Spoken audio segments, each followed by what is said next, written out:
Então vamos lá, vamos dar seguimento à nossa aula.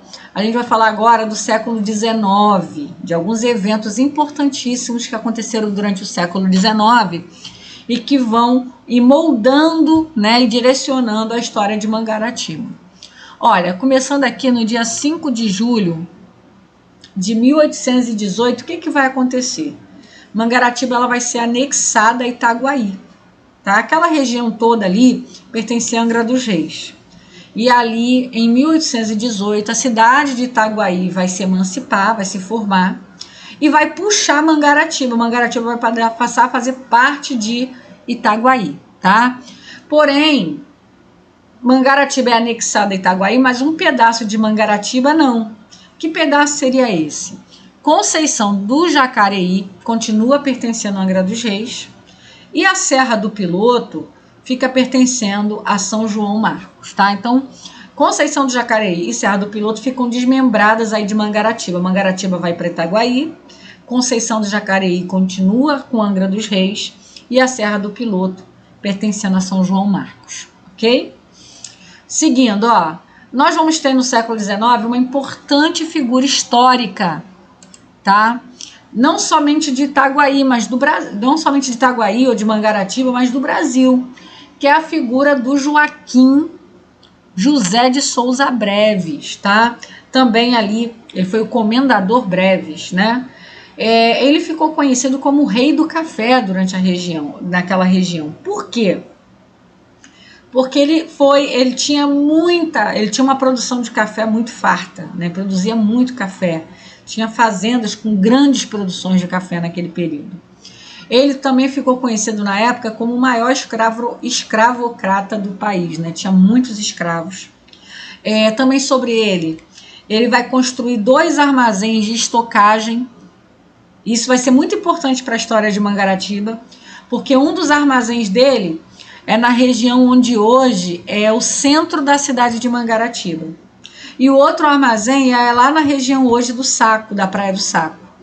E essas 2 regiões, elas não estavam tão desenvolvidas na época. Na época, o grande desenvolvimento, lembra que eu falei na aula anterior? Era Itacuruçá, né? Era o Sarri, eram regiões adjacentes. E quando ele constrói os armazéns de café dele naquela região, isso acaba atraindo, né? Ele acaba fazendo com que a atividade portuária se transfira para aquela região e ali comece a ser finalmente desenvolvido, tá? E aí, em meados do século XIX, lá por 1850, por aí, esse porto, né, que fazia o escoamento aí do café do Joaquim José de Souza Breves, vai se tornar um dos maiores portos do Brasil. Lá você também vai ter na região do centro de Mangaratiba, nesse momento, com frequência, eventos de leilão de escravos. Esse é um pedaço da história de Mangaratiba que a gente vai trabalhar né, no decorrer das aulas. Por quê? A escravidão foi uma importante atividade comercial, tá?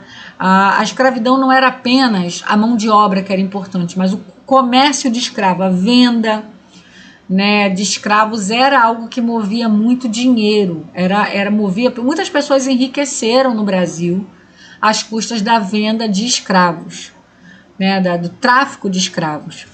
E não foi diferente com Mangaratiba. Mangaratiba tinha uma atividade econômica muito importante do açúcar, do café, mas a atividade que trouxe muita riqueza para a região, né? Infelizmente, pela atividade que era, infelizmente, assim, no sentido de que desenvolveu a região, né? Mas, aliás, não existe felizmente nisso, né? Não tem como falar felizmente quando você fala de escravidão, né? Foi um episódio muito triste e muito... muito vergonhoso da nossa história, mas está na nossa história, nós precisamos estudar, não podemos ignorar. É até importante a gente lembrar disso, porque isso molda a nossa consciência, a nossa maneira de enxergar as coisas, né, no nosso presente. Então, havia muito leilão de escravos. Essa região de Mangaratiba se enriqueceu muito através do comércio de escravos, tá?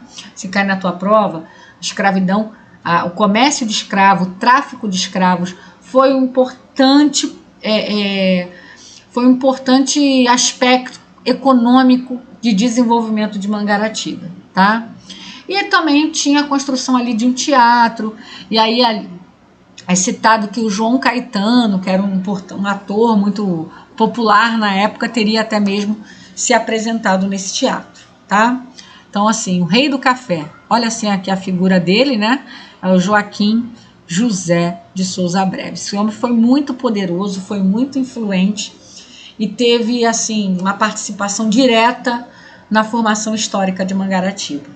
Pessoal, estou interrompendo a sua aula só um pouquinho para lembrar você dos materiais que nós preparamos para o seu concurso, tá?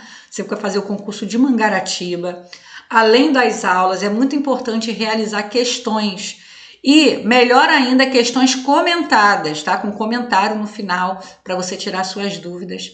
Então, nós estamos aqui trazendo para vocês esse material aqui, ó, no nosso site expressoconcurso.com.br. Tem um link aqui na descrição. Concurso Mangaratiba. Aqui você vai encontrar, ó, quero saber mais. Vai abrir para você aqui os nossos materiais, tá? Nós temos material de História e Geografia de Mangaratiba, Lei Orgânica, Estatuto, conhecimentos específicos para o cargo de merendeira. Temos conhecimentos específicos para professor especialista, depois dá uma olhadinha lá que tem muita coisa boa. Você, professor de Educação Física, de Filosofia, professor de História. Conhecimentos pedagógicos e legislação educacional, isso é um combo coringa que serve para diversos cargos na educação e não somente em Mangaratiba, mas em outros concursos. São quase 1000 questões comentadas de conhecimentos pedagógicos e legislação educacional.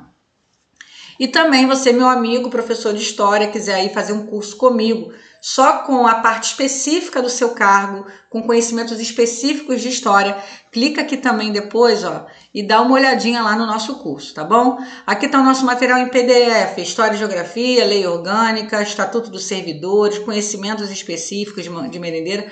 Você pode aqui, ó, baixar uma amostra grátis para você dar uma olhadinha como o nosso material está organizado, aqui, ó, Lei Orgânica, vem aqui para você tudo direitinho, tá?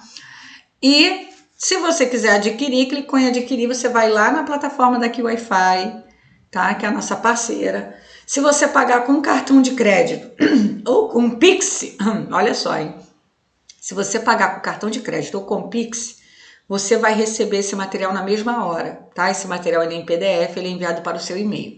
Se você pagar com boleto bancário, tem que aguardar aí até 3 dias, né, para compensação do pagamento, tá bom? Então dá uma olhada lá, dá uma explorada aqui no nosso site, que você vai encontrar muito material bacana, acessível, que eu tenho certeza que vai acelerar os teus estudos e ajudar aí na sua aprovação, ok? Vamos voltar aí para a aula. Vamos lá, vamos falar então da emancipação política. Mangaratiba vai se tornar finalmente, né, uma independente, vai deixar de pertencer a Itaguaí e vai ser emancipada. E ela vai se tornar em 11 de novembro de 1831, guarda essa data, isso é importantíssimo, tá?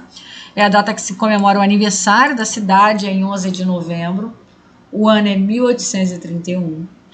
Mangaratiba vai se chamar Vila de Nossa Senhora da Guia de Mangaratiba, tá? Então a sede desse recém-criado município é Vila, tá? Então município de freguesia de Itaguaí, Mangaratiba se torna uma vila independente, ok? E aí ela vai anexar o território da Serra do Piloto e de Conceição do Jacareí. Ela vai puxar e aí finalmente, né, a gente vai ter ali aquela configuração do território atual de Mangaratiba. Estrada, gente, nesse período aí nós tivemos 2 estradas sendo construídas em Mangaratiba e elas tiveram uma importante influência no desenvolvimento e nas questões econômicas. Primeiro, nós temos a Estrada do Atalho, que ligava Mangaratiba a São João do Príncipe, também conhecida, a gente já falou aqui, como São João Marcos. São João Marcos, gente, é onde era produzido o café. O café era plantado, era produzido, era colhido lá em São João Marcos.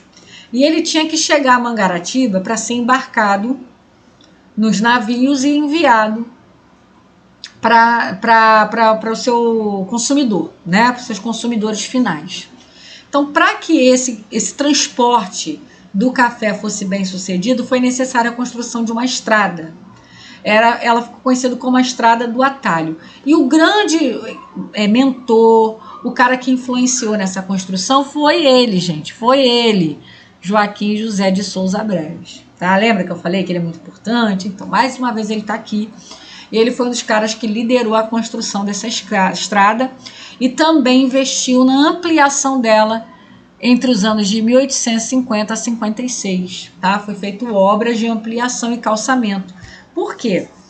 Lá em 1831, quando a estrada, eles começaram a planejar a construção e foram construindo a estrada, ela foi feita pequenininha, ela não era calçada, era uma coisinha bem simples, porque naquela época era o suficiente para atender ao fluxo de café que vinha descendo lá nos carrinhos de boi, né, para ser embarcado. Porém, 20 anos se passaram e esse comércio aumentou muito, cresceu muito, o café se tornou muito vendido, muito importante. Então, uma estradinha pequena já não estava dando conta. Então, o que o Joaquim de Souza Breves fez? Mais uma vez, ele encabeçou lá, juntamente com outros companheiros cafeicultores, e eles investiram na ampliação na estrada. Eles ampliaram a estrada e calçaram para facilitar esse transporte do café, tá? Mas aí, assim que essa estrada do atalho foi ampliada, foi construída uma outra estrada, chamada de Estrada Imperial, também ligando Mangaratiba a São João Marcos ou São João do Príncipe, tá? Não sei como é que pode aparecer na tua prova. Essa estrada ela foi construída em 1856 e foi inaugurada em 1857. Segundo o Afonso de Itaunay, ela foi a primeira e verdadeira estrada de rodagem do Brasil. Foi uma estrada, sabe, maior, realmente com cara de estrada, realmente, que veio realmente para facilitar ainda mais esse escoamento do café, ok? Então, pessoal, a gente fica por aqui nessa aula, tá? Falamos aí da emancipação de Itaguaí, falamos sobre o rei do café, o Joaquim José de Souza Breves, falamos sobre a emancipação política de Mangaratiba, quando ela se torna uma vila, e falamos aí da construção tanto da Estrada do Atalho como da Estrada Imperial. Na próxima aula a gente vai falar um pouquinho sobre a decadência, de como, né, Mangaratiba estava crescendo, e de repente as coisas começaram a dar errado, e aí Mangaratiba vai passar por um período bem sombrio aí da sua história, um período econômico bem difícil. A gente vai falar sobre isso na próxima aula. Se você gostou da nossa aula, deixe o seu like, se inscreva no nosso canal e principalmente estuda que a vida muda. Tchau, tchau.